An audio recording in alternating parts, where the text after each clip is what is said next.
네, 수습되는 듯했던 검수완박 대치 정국이 이렇게 또다시 안개 속으로 빠져들고 있습니다. 이런 가운데 한덕수 총리 청문회는 인사청문 시한을 넘긴 다음 달로 넘어가게 된 상황인데요.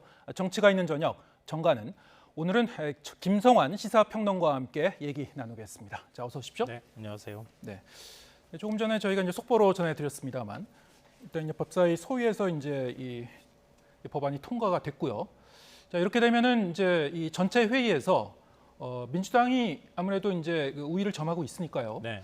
뭐 이제 속전속결로 이제 처리가 되는 건가요? 어떻게 전망하시는지요? 일단 오늘 중으로 법사위에서 처리하고 네. 내일 본회의에 상정하겠다. 이게 이제 민주당의 계획인 것 같습니다. 예. 근데 민주당이 원래 중재했던 그 합의안 그대로 그냥 가겠다고 했던 입장은 아니었던 것 같아요. 일종의 이제 수정안을 제출을 했다고 하는데요. 오늘 오후에 뭐 그런 소식이 전해졌었죠. 네. 근데 장외 설전이 사실은 좀 더 뜨거웠어요. 네. 왜냐하면 법사위 안에서는 아무래도 국민의힘이 수적으로 좀 밀리는 상황이니까 네. 전주혜 의원이 나와서 오히려 기자들한테 민주당의 수정안을 얘기를 하면서 예. 민주당이 오히려 합의안을 파기한 것이다. 이런 주장, 굉장히 흥미로운 주장을 내놨는데요. 그러니까 원래 이제 검찰의 보안 수사권이 있었잖아요. 그렇습니다. 그러니까 보안 수사권에 관해서 오히려 검찰이 기소를 할 때 보안 수사를 할 수 있도록 한다. 그러니까 기존안보다 오히려 후퇴한 안을 민주당에서 제안을 했다 그래요. 네. 근데 국민의힘 쪽에서는 그것도 또한 합의안 파기다. 이렇게 좀 주장을 한 겁니다. 네. 그러니까 원래 박병석 국회의장 중재안에 대한 양쪽 다 그러니까 여야가 합의를 했잖아요.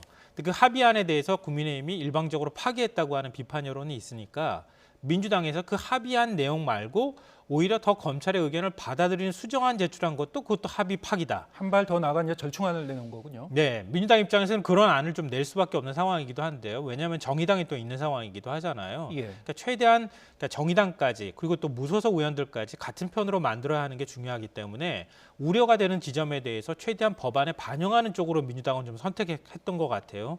그런데 국민의힘 쪽에서는 오히려 그걸 명분 삼아서 민주당이 합의를 파기한 것이다. 이렇게 역공을 취하고 있는 상황이라는 지금 겁니다. 오늘 그 기존의 이제 중재안을 조금 더 이제 문구를 고쳐서 민주당이 이제 그 수정안을 제안했다고 하는데요. 그 수정안의 내용에 대해서는 뭐 이 좀 취재 기자마다 이제 취재한 내용들이 지금 있는데요. 제가 이제 오후에 확인을 해보니까 기존에 이제 그 선거사범도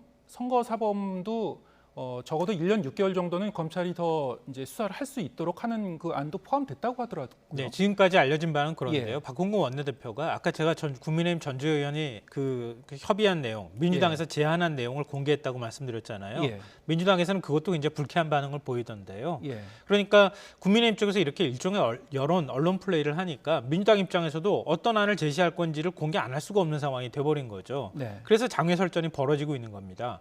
그러니까 박홍근 원내대표가 공개한 안을 보면요. 원래 6대 범죄 가운데 4대 범죄까지 수사 빼고 2대 범죄만 수사할 수 있도록 이렇게 만들어놨던 거잖아요. 예. 그게 이제 부패사범하고 경제 이게 두 가지 분야를 남겨놓은 건데 지금 6일 선거를 앞둔 상황에서 공소시효가 6개월밖에 안 되는데 지금 계획대로라고 한다면은 수사 제대로 하지도 못하는 상황에서 지금 경찰의 수사를 다 넘겨야 되는 상황이다. 이런 반발이 있었잖아요. 예. 그러니까 6대 중에서 3대 범죄만 하는 것으로 하자. 이렇게 해서 선거사범 수사도 검찰이 수사하는 쪽으로 한 발 좀 민주당이 물러섰던 것 같아요. 네. 그 대신에 중대범죄수사청을 만들 때 수사의 역량을 평가한다고 하는 게 중재안에 포함되어 있었거든요. 근데 그 수사의 역량을 평가하는 문구가 굉장히 애매모호하니까 네. 만약에 윤석열 정부가 들어서면 역량이 아직 안 됐습니다 이러면서 한없이 늦추게 되면은 수사 기소라고 하는 분리 원칙이 사실 훼손될 우려가 있다. 민주당 내부에서 강성파들의 반발 여론이 있었거든요. 그러니까 그 시한을 1년 6개월로 못 박자. 그러면은 중대범죄수사청을 설치하는 것까지가 1년 6개월 걸리는 거니까 수사 기소는 그 단계에서 완료되는 것으로 하자. 이렇게 제안을 했는데 그것도 또한 국민의힘 쪽에서 이건 못 받겠다 이렇게 거부를 했던 것 같습니다. 네, 지금 뭐 이 중재안과 관련해서는 뭐 이렇게 찬반 여론이 있었습니다만 세부적으로는 뭐 지금 그 언급했었던 이런 내용을 포함해서 몇 가지 좀 보완할 지점이 있다라는 이제 의견들은 이제 일부 나왔었고요. 그 중에 이제 대표적인 게 이제 이런 그 선거와 공직자 범죄를 지금 선거를 코앞에 두고 있는데. 근데 이게 그건 뭐 이제 반론의 제대로 여론들이 수사되겠느냐, 좀 있기는 해요. 예. 왜냐하면 경찰 입장에서는 우리가 그럼 아무것도 수사도 못하는 사람들이냐, 뭐 이렇게 예. 조금 불쾌하다는 반응도 보이고 있는데요. 그러니까 제가 그냥 지켜보기로는 국민의힘 쪽에서는 이미 원칙은 정해져 있는 것 같아요. 그러니까 수사 기소 자체 분리를 반대하는 쪽에 좀 더 원천적인 반대군요. 예, 거기에 무게가 실려 있는 거예요. 그러니까 뭐 우리 과거 우화하고 비교하자면 떡 하나 주면 안 잡아먹지로 가는 겁니다. 네. 그러니까 하나 주면 이거 가지고 안 돼, 안 돼. 이렇게 하다 보면 결국엔 뭐 엄마까지 잡아먹겠다 이렇게 되는 건데 그 마지막 궁극적인 지점은 수사 기소 분리 자체를 부인하고 있는 거 아닌가 싶어요. 그러니까 뭐 어떤 방식으로든 협상을 해야 되는 것이니까 하기는 하더라도 민주당이 추진하고 있는 수사 기소 분리 자체에 거부감을 보이고 반대하는 입장이기 때문에 그 중간에 수정안을 낸다 하더라도 국민의힘 쪽에서는 받기 어려운 상황으로 가는 거 아닌가 이렇게 생각합니다. 이렇게 이제 세부적인 그 조정, 세부적인 조율로는 안 된다. 네. 지금 저희 그 보도에서도 윤당선인이 권성동 원내대표에게 중재안을 원점에서 재검토하라고 주문했다 뭐 이런 보도를 한 바 있습니다만 물론 이제 당선인 측은 지시가 없었다고 이제 부인하긴 했습니다. 자, 이게 오늘 이제 이 상황을 보면은 진짜 국민의힘 쪽 그리고 이 당선인 쪽의 의중이 이 수사와 기소의 이 분리 여기에 대해서 이제 그 근본적으로 이제 반대하는 거 아닌가. 뭐 어떤 이 수사권의 어떤 세부적인 조정만으로는 만족하지 못한다 이런 그 입장이 이제 뚜렷한 것 같고요. 그러니까 정신의 말에 모든 답이 담겨 있잖아요. 네. 윤석열 당선인이 계속 좀 헌법 정신을 얘기하고 있는 상황이잖아요. 거기에 무슨 뜻이 담겨 있겠습니까? 애초에 이제 수사 기소 분리 얘기 나왔을 때 검찰이 반박했던 논리하고 마찬가지예요. 이건 위헌이다 이렇게 얘기했거든요. 그러니까 그 부분을 계속 겨냥해서 얘기하고 있는 것이다 이렇게밖에 해석이 안 되는 겁니다. 그러니까 합의하고 난 다음에 사흘 만에 합의한 자체를 지금 뒤집는 상황이 왔잖아요. 그러니까 그래서 국민의힘 내부에서는 오히려 권성동 원내대표가 희생양이 됐다 이렇게까지 얘기하는데요. 왜냐하면 윤핵관이라고 불리는 권성동 원내대표가 이렇게 중대한 사안에 대해서 합의를 하는데 민주당하고 그거 당선인 쪽하고 얘기 안 했겠습니까? 얘기 안 했다고 하면 이상한 거죠. 그리고 당 지도부하고 얘기 안 했겠습니까? 근데 갑자기 이준석 대표는 한동훈 후보자하고 통화하고 나니 이거 아닌 것 같다 그러면서 뒤집는 상황이 왔고 네. 그리고 당선인 쪽에서도 처음에는 존중한다, 합의를 존중한다고 얘기했다가 지금 이제 헌법 정신을 강조하는 이런 방향으로 가고 있는 거잖아요. 그러니까 지금 이런 흘러가는 상황으로 볼 때는 당선인의 의지가 투영된 것이다. 물론 당선인 쪽에서는 이거는 당선인이 개입할 수가 없는 부분이잖아요. 원칙적으로만 보면 행정부의 수장일 테니까요. 대통령은. 그러니까 입법부가 하는 문제에 대해서 직접적인 개입을 하고 있다라고 하는 비판에선 좀 비껴나고 싶은 마음은 있을지라도 결국 윤 당선인의 생각이 투영되고 있는 것이다라고밖에 볼 수가 없을 겁니다. 네. 하지만 이제 공식적으로는 어쨌든 그 배현진 대변인도 이제 브리핑에서는 거듭 얘기하고 있습니다만 윤당선인이 이제 직접적으로 지시하거나 이제 개입한 부분은 없었다 이렇게 얘기는 하고 있고요.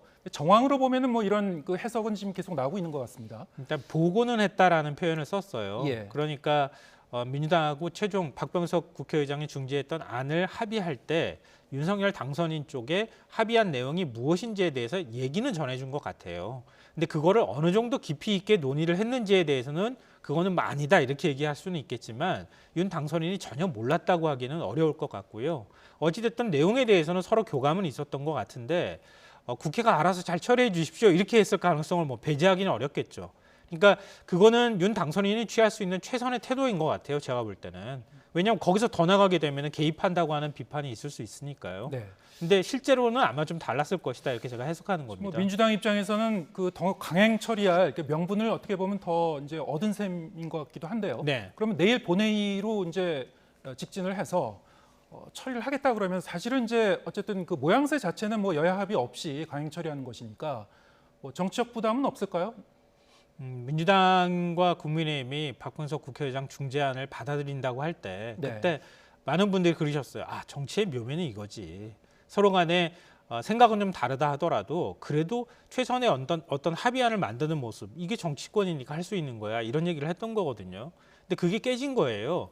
근데 국민의힘 쪽에서 이 합의안을 번복할 수 하는 논리로 얘기하고 있는 것이 지지자들이 굉장히 반발을 많이 했다. 그리고 검찰도 반발한다. 뭐 그리고 이 위헌이다 여러 가지 이제 이유를 얘기하고 있는데요. 거꾸로 민주당 입장에서 생각해 볼 때 지지자들 똑같이 반발하거든요. 민주당은 사실은 중재안에서 수정안을 만드는 데까지는 갈 수 있다 하더라도 여기서 시기상으로 늦추면 사실 법안 통과가 어려울 뿐더러 지지자들부터 반발하기 시작할 겁니다. 선거 앞둔 상황에서 지지자부터 깨지기 시작하고 반발하는 건 민주당도 받아들이기 쉽지 않을 거라는 거예요. 그러니까 어떻게 해서든 국민의힘하고 오늘 밤 중으로 물밑 협상을 더 지속해서 수정안까지 가는 데까지는 노력을 할 거라고 봅니다. 저는. 예. 근데 만약에 거기서 앞서 저희가 얘기 나눴던 것처럼 수사 기소 자체에 대해서 우리는 동의할 수 없다. 이렇게 가버리면 법사위 통과, 그다음에 박병석 의장 국회의장도 할 수 있는 명분은 다 준 거 아닙니까? 예. 그리고 법안 상정하고 본회의 처리 수순으로 들어갈 수밖에 없는 상황이다. 이렇게 보입니다. 뭐 국민의힘 쪽에서는 뭐 그래도 결사 저지하겠다고 얘기는 합니다만 어쨌든 만약에 이제 본회의 쪽으로 가게 되면은 이 박병석 국회의장이 어떤 그 결정을 내릴지 이 부분도 이제 역시 주목해 봐야 될 것 같습니다. 그 검수완박 법안 문제와 뭐 지금 그 지방 선거도 이제 코앞에 있습니다만 그리고 이제 새 정부 출범을 앞두고 인사청문회 문제들 이런 사안들이 이제 서로 얽혀 있는 것이죠. 오늘 이제 한덕수 국무총리 후보자의 인사청문회는 결국 이제 파행이 됐고요. 여야의 목소리를 들어보시겠습니다. 1090건은 문재인 정부의 김부겸, 정세균, 이낙연 그 총리 후보자 시절에 총 916건보다 더 많은 그런 건수입니다. 그래서 이렇게 많은 건수의 자료 요청이 있음에도 불구하고 후보자가 상당히 그래도 제출했다. 종이 한 장이 15억이면 다른 한 장이 5억입니까? 4년 4개월을 근무하면서 20억을 받았다는데 한 일은 간담회 4번 참석이 다란 말입니까? 네, 자료 제출을 제대로 안 했다. 이제 이게 가장 큰 그 쟁점인 것 같은데요. 뭐 때아닌 이제 산딸기 표현도 각 당에서 나왔습니다. 뭐 겨울철에 산딸기 구해오라는 격이다. 그랬더니 이제 민주당에서는 사시사철 산딸기 구할 수 있는 시대 아니냐, 뭐 이렇게 얘기를 하기도 했는데 사실은 이제 그 자료 그 요청한 양은 뭐 적지 않습니다만 거기에 대해서 이제 이 답변한 자료가 그 자료에 어떤 내용의 자료를 이제 그 제출을 했는지도 이제 문제일 것 같아요. 네, 맞습니다. 그게 사실은 핵심이에요. 지금 자료 제출 요구건이 1000건이 넘었다. 우리는 80% 정도 이상은 자료를 줬기 때문에 최대한 성실하게 자료 제출 요구에 응했다. 이렇게 또 국민의힘 쪽에서는 얘기하는데요. 그 1000건 안에 또 국민의힘 의원들이 요청한 자료도 다 들어가 있다는 거 아닙니까? 네. 민주당 쪽 주장으로는 주호영 의원이 그 부친 부동산 거래 내역까지 요구했던 자료까지 포함돼 있다. 뭐 이렇게까지 얘기하고 있는데요. 그러니까 핵심은 한덕수 후보자와 관련돼 있는 가장 큰 의혹은 지금 부동산 문제하고 이해 충돌 문제잖아요. 근데 부동산하고 이해 충돌 문제에 있어서 핵심 자료를 제출하고 있는가 안 하고 있는가가 핵심이란 말이에요. 근데 민주당하고 정의당 인사청문위원 8명이 입장을 냈던 것처럼 한 30건 정도 자료가 지금 문제가 되고 있는 것 같아요. 그러니까 예를 들면 이런 거죠. 외국계 기업이 집 임대를 했다는 거 아닙니까? 그 임대료로 뭐 6억을 줬다 이렇게 얘기를 하고 있는데 그럼 그 계약서 달라 이렇게 얘기했더니 계약서는 없다. 그러면은 계약서가 있을 만한 곳이 어디냐? 한국부동산원에 있는데 그럼 부동산원에 있는 자료 달라. 그러니까 한덕수 후보자하고 부인이 그 자료 나는 주는 거 동의할 수 없다. 이렇게 됐다는 거예요. 논리적으로. 그러니까 김앤장과 관련해서 지금 20억 정도 가까운 고문료를 냈다. 그 고문료를 지급받았다고 하는 거잖아요. 그러면은 그 정도 큰 금액을 돈을 받았으면 도대체 무슨 역할을 했는지 알려달라 이렇게 하니까 한덕수 후보자는 그거는 김앤장에서 제출할 자료다 이렇게 얘기하니까 김앤장은 우리 영업비밀입니다 이렇게 됐다는 거죠. 그러니까 그런 자료가 안 들어오면 이해충돌 문제하고 부동산 문제에 있어서 여러 의혹 제기된 부분들을 그러면 어떻게 확인을 하냐 뭐 이런 논쟁으로 지금 가고 있는 상황이 아닐까 싶은데요. 뭐 국민의힘 쪽에서는 그렇게 얘기하고 있는 것 같아요. 아니 열심히 취재해서 국회의원이 그거 가지고 질문을 해야지 인사청문회 자체를 가로막는 게 말이 되느냐 또 이렇게 반론은 하고 있는데요. 제가 좀 궁금해가지고 이낙연 총리 후보자 인사청문회 때 그때는 어떤 의혹이 나왔는지 한번 봤어요. 들여다보니까 그때는 자녀 병역 면제 의혹하고요. 그다음에 부인 그린 강매 의혹 그리고 부인의 위장 전입 의혹이 제기가 됐어요. 근데 가장 크게 논란이 됐던 게 위장 전입 의혹이었어요. 네. 왜냐하면 문재인 정부가 5대 인사검증 기준에 위장 전입이 포함되어 있었거든요. 그러니까 그때하고 비교할 때 이번에 한덕수 후보자의 의혹이 절대적으로 많은 걸 부인하기는 어렵다. 그건 사실이다.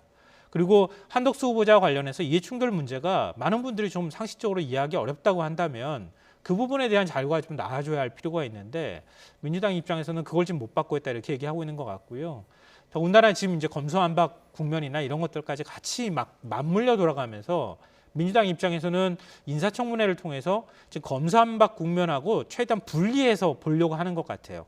왜냐하면 법안 처리를 최대한 신속하게 해서 올 3일 정도까지는 빨리 그 국무회의까지 올라간 다음에 문재인 대통령이 법안 공포까지 가버리면 그 다음에 인사청문회가 이루어지면 지방선거 앞두고 있는 상황에서 인사청문회 국면으로 들어가게 되잖아요. 예. 이게 두 개가 같이 겹치는 게 민주당 입장에서 좋지 않은 상황이기도 하기 때문에 좀 지연 전략을 좀 펴고 있는 측면도 일부분 있다. 그렇게 생각합니다. 네, 뭐 여러 가지 변수가 작용하는군요. 네.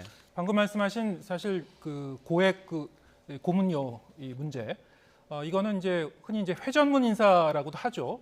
사실 정권과는 무관하게 이 고위공직자들이 보면은 이 공직과 로펌을 이제 왔다 갔다 하면서 여기서 이제 이해 충돌 논란이 나오는 경우를 사실 그 이전에도 이제 많이 봤습니다. 근데 이 한덕수 총리 후보자 같은 경우에는 한 4년여 동안에 한 19억 원 정도의 이제 고문료를 이제 받은 것으로 얘기가 되고 있습니다만 도대체 어떤 자문을 했길래 어떤 역할을 했길래 그런 거액을 받았는지 국민 입장에서도 사실 저분한테 국정을 신뢰감을 갖고 이 믿음을 갖고 맡길 수 있는 건지 좀 본인이 좀 더 이렇게 구체적으로 소명하면 좋을 것 같아요. 뭐 지금 이제 그 김앤장의 고문으로 있을 때 네. 론스타 그 이른바 먹튀 논란이 있었던 론스타의 그 외환은행을 매각하는 과정 이것도 그 시기랑 겹친다 뭐 이런 얘기가 나오고 있는 거잖아요. 예. 그런 부분에 대해서는 공직사회가 새롭게 좀 경각심을 가져야 할 필요가 있다고 생각해요. 특히 고위공무원 같은 경우에는 더 하거든요. 뭐 우스갯소리로 이런 얘기를 하더라고요. 김앤장에서 아마 총리를 파견했다고 생각할 가능성도 있다.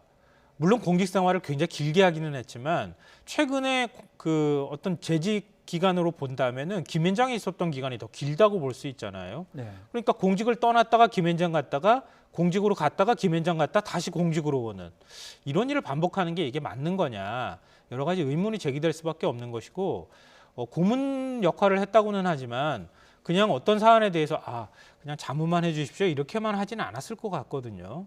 그건 아마 로펌의 생리를 아시는 분들은 아시겠지만 그 사람이 들어오면 그 사람과 관계 있는 사람들이 인맥이 같이 따라 들어오게 되잖아요. 네. 그런 부분에 대한 여러 가지 의심의 여지가 있는 상황이기 때문에 이해충돌 논란에 관해서는 좀 한덕수 후보자가 성실하게 소명할 필요가 있다 이렇게 생각합니다. 이게 이제 시간이 이렇게 지나면서 점점 국민들의 눈높이가 높아지는 과정이 아닐까 싶습니다. 이런 일을 이제 여러 번 겪으면서 자, 앞으로 이제 이게 어떻게 청문회가 이루어지는지 잘 지켜봐야 될 것 같고요. 그런데 이제 여야가 청문회 일정을 다음 달 2일에서 3일 열기로 이제 합의를 했는데요. 자, 이렇게 되면은 취임식 전에 이제 총리 인준이 가능할까요? 이거는 좀 치킨 게임의 성격을 좀 갖고 있는 것 같아요. 예. 뭐 양쪽 다 부담스러운 상황인 것 같아요. 그러니까 민주당 입장에서도 뭐 국민의힘 내부에서도 나온다는 얘기처럼 민주당이 저런 식으로의 태도를 보이면 우리한테 나쁠 게 없다 이런 얘기를 한다고 하잖아요.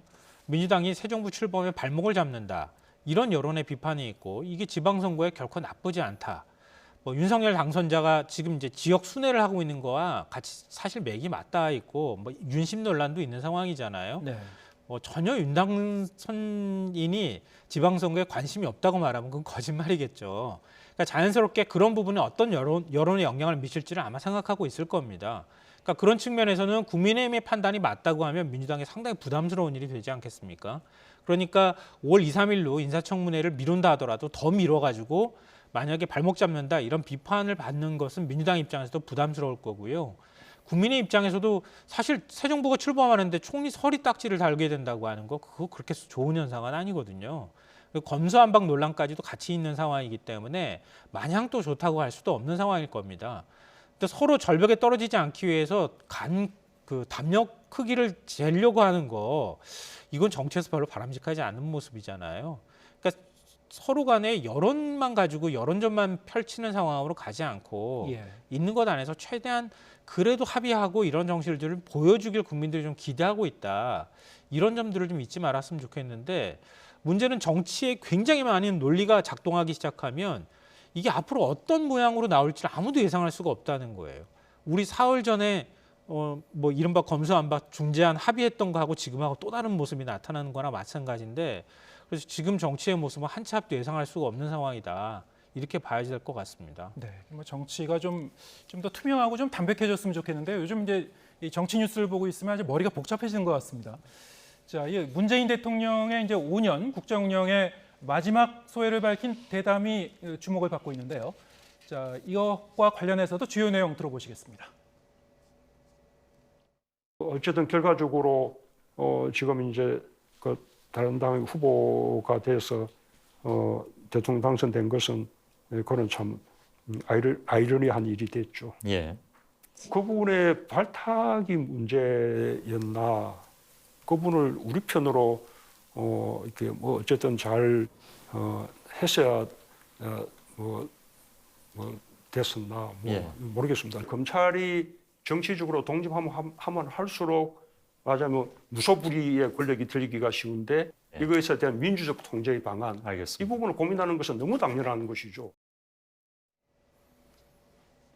네, 문재인 대통령이 평소 스타일에 비교해서는 비교적 아주 작심하고 이제 얘기를 한 것 같아요.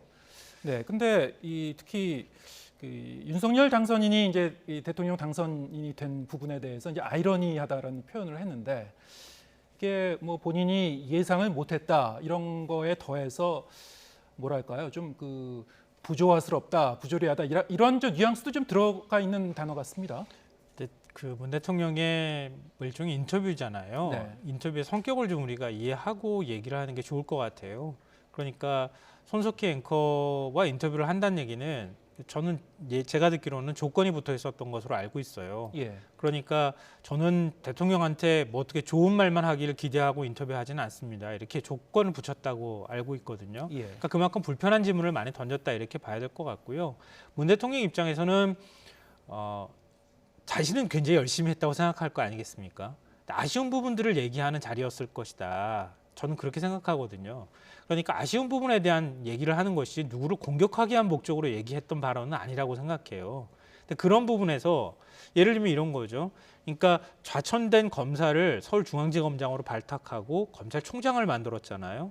근데 인사청문회 국면에서 검찰개혁이라는 화두를 그동안에 주창해왔던 조국 전 법무부 장관을 지명을 하는 순간 결국은 압수수색에 들어오고 굉장히 큰 논란이 벌어지고 이른바 조국 사태로 갔던 거 아닙니까? 문 대통령이 환상의 조합을 기대했는데 헛된 꿈이 됐다 이렇게 얘기했던 것처럼 그 부분에 대해서는 아쉬운 마음을 표현할 수 있다고 봐요. 근데 그거를 마치 누군가를 공격하는 말로 이해하는 것은 좀 너무 옹색하다는 생각이 좀 들어요. 그러니까 저는 그래서 인수위 쪽에서 불쾌감처럼 이렇게 얘기하는 것은 안 했었으면 좋았을 뻔했다. 그러니까 이 정도 얘기는 할 수 있지 않을까 하는 생각은 하거든요. 근데 윤 당선인은 나는 피해자다. 피해자니까 나는 뭐 얼마든지 할 수 있다 이렇게 생각할지 모르겠지만 문 대통령이 없었다 그러면 지금 대통령 이제 당선인 신분이 될 수도 없었을 거 아니겠습니까? 이제 그런 면에 있어서는 사상권권 뭔가 이렇게 현직 대통령하고 각세우고 싸우는 모습처럼 가는 거는 그렇게 썩 보기 좋아 보이진 않는다 이런 생각이 듭니다. 네.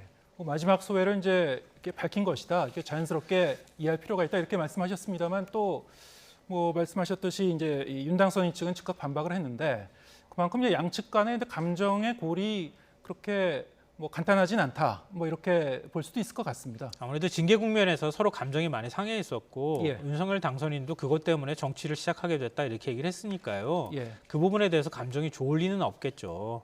근데 또 윤 당선인이 그렇게 생각하는 것만큼 문재인 대통령도 반대쪽에서 생각할 수 있는 여지는 있잖아요. 근데 그런 면에서 그냥 그 입장으로 그냥 존중하면 되는 것이 더 나았을 뻔했다. 이런 뭐 제가 아쉬움을 말씀드린 거고요. 우리 검찰개혁과 관련돼 있는 부분에 대해서는 그동안에 굉장히 여러 누차에 걸쳐서 민주적 통제에 대한 얘기들은 했었기 때문에 지금 국면에서 문 대통령이 마치 뭐 민주당이 힘을 실어서 민주당 편을 들어주기 위해서 했던 발언처럼 보이지는 않습니다. 또 몇 차례 걸쳐서 반복해서 의회와 관련돼 있는 논의 사항에 대해서 물어봤을 때 나 답변 안 하겠다 이렇게 거부하는 모습을 보이기도 했었거든요. 알겠습니다. 하나하나가 사실 우리 사회가 여러 가지 하여튼 그 첨예하게 의견이 대립하는 부분이기 때문에 지금 그 김성환 평론가께서는 또 이제 개인의 해석을 해주셨고요. 시청자분들도 이제 보시면서 각기 다른 그 해석을 하실 수 있을 것 같습니다. 어쨌든. 네, 오늘 지금 전국 상황 김성환 시사평론가와 함께 얘기 나눴습니다. 자, 오늘은 여기까지 듣겠습니다. 고맙습니다.